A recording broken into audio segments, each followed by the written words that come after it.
Hey guys, it's Coach Kelly for your Mental Monday. Today we're going to be talking about what you do in between the points. If you think about it, most of your matches are spent in between points. So what you do in that time is going to be very crucial in how you control your mindset and your energy levels and what's going on. So I have a pretty simple acronym that means a lot to me. I teach to my students on the court. It is PRPR.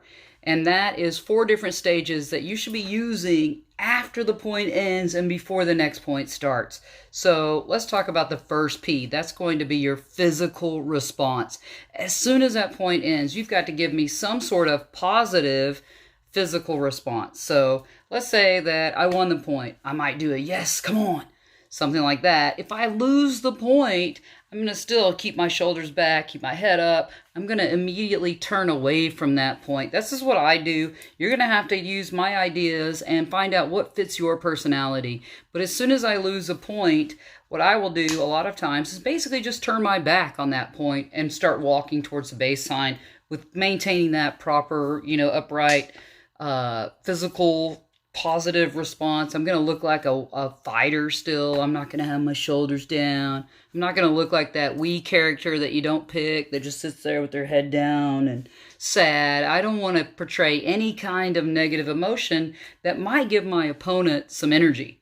If I look across the net and I see my opponent and they're all upset and they're acting really down, that just gives me more energy and that gives me more confidence in my game. So you definitely don't want to give your opponent a heads up like that. You don't want to give them kind of an upper hand. So that physical positive response as soon as the point ends, you'll see some players, they'll grab the racket, if the other player hit a great shot, you're going to see them clap for you. Hey, great shot. Turn your back on that point and move on. Mentally, what should you be saying? Each one of these phases is going to have a physical response and then a mental thing that should be going on in your head. So mentally, at the end of the point, I'm going to be telling myself, hey, no problem, you got this. Or I might say, come on, let's go. I'll do some things like that. I might hit the side of my leg and say, come on. That was kind of my big thing when I was playing competitively. Some people will tell themselves, let it go. Don't worry about it. You got this. Something positive that you say to yourself in your head. It's just kind of ending that point and putting the finale on it. Your next stage is going to be the relaxation phase.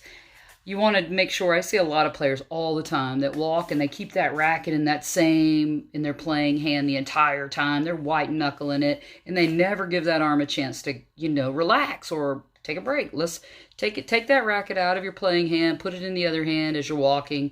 You'll see the pros do this. They'll put it in their other hand. They're looking at their strings a lot. They're playing with their strings. So what that's doing is allowing your playing hand to relax a little bit, but it's also kind of, hey, I got this. I'm going to loosen up here a little bit. You want to make sure that you're walking with a lot of energy still. You never want to stop moving. I'll see players, they'll stay there and stand and, hey, you got to keep moving. You don't want to have any kind of slow, walking or anything like that. Keep moving a whole lot. You want to take some deep breaths, especially if it was a long point.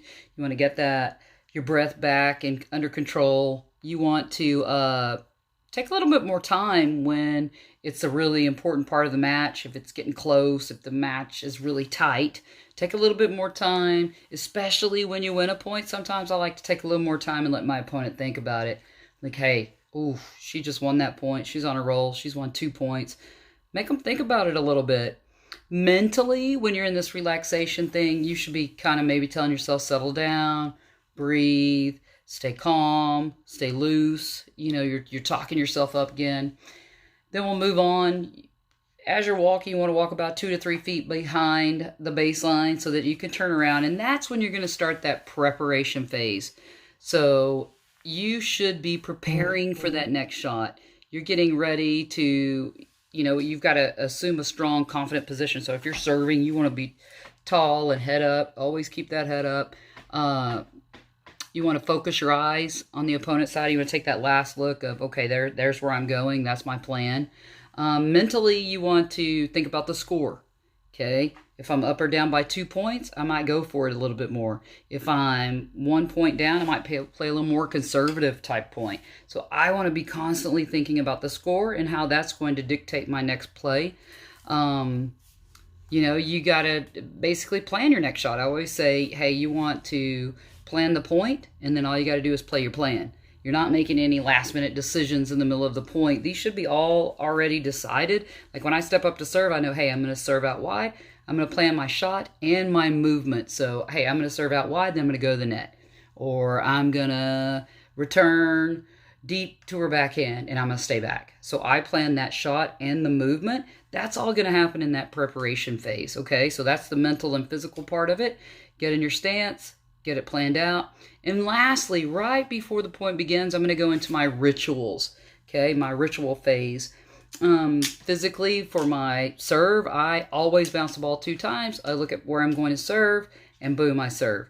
But I do that every time. It's a very specific number. Some people, you know, Nadal obviously is famous for all of his kind of idiosyncrasies when he prepares. He does the whole pull the shorts, all that kind of thing. So be sure that you have some sort of ritual. That gives you control in that game. It's something that you can always do. It doesn't matter who you're playing, what the score is. You have control of that moment, and it is mentally a reset button for you. So that's huge. You know, I'll sometimes visualize what I'm going to do. If I'm about to serve, I'll visualize where that serve's going. I visualize exactly where it's hitting, right to that target. For the return, same thing. I'm going to visualize where that return is. And, you know, one thing about the return, I see a lot of people, they'll say, oh, I'll ask them like in the middle of a lesson, hey, okay, so what were you thinking on that return? You know, what was your plan? And I hear back a lot of times, well, if she hits it to my forehand, I'm going to go here. If she hits it to my backhand, I'm going over there. There's not enough time to do that. So you have to have, it doesn't matter what serve the player's giving me. I know my target, and the target doesn't change. Whether I get a forehand or a backhand, or maybe I get jammed, my target's still the same. And you've got to do that too. There's not enough time to be changing your mind in the middle of it, okay? You've got to plan that point and play that plan, all right? That's about it. I mean, if you want the handout, I've got a nice little handout that'll walk you through some of this. I can send that to you if you just want to shoot me an email or a comment on this video. I'll certainly send you that. Coaches can share that with their players, whatever. It's a great little worksheet that kind of walks you through this whole process here. So once again, remember, after the point ends, you've got PR, PR. You got to have a positive physical response. You've got to have your relaxation phase. You've got to have your preparation phase. And then we're going to need your ritual phase. All right, guys, keep swinging. Stay safe.